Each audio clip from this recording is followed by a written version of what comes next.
Әлия ескерткіш жанында.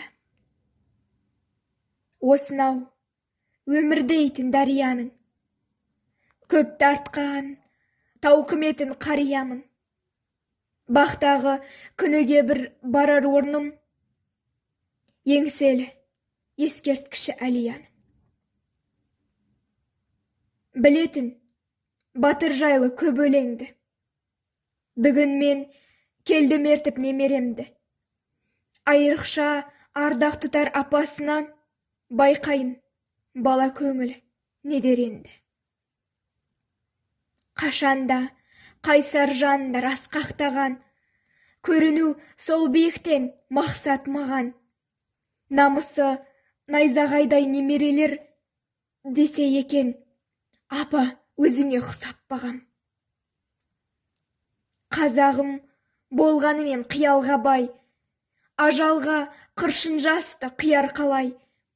Жер басып біздің бұлай жүргеніміз солардың арқасы ғой, я Алламай. Тарихтың тұрған бейде, бұл сенің батыр апаң, білесің бе? Әмбе жұрт ән шырқайды, Әлия деп, ол солай қалған мәңгі елесінде.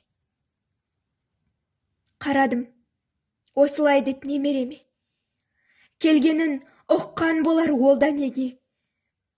Үн-түнсіз қолындағы бір шоқ гүлін ақырын қойды апарып кенереге.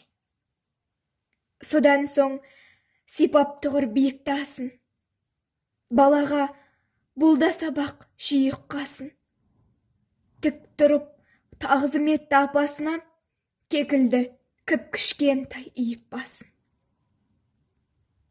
Жас ұрпақ жалау етсе борыш тегер, қасыққан зая кетпес жеміс берер. Сол үшін Әлиядай ардақтысын көгінде күзетеді періштелер.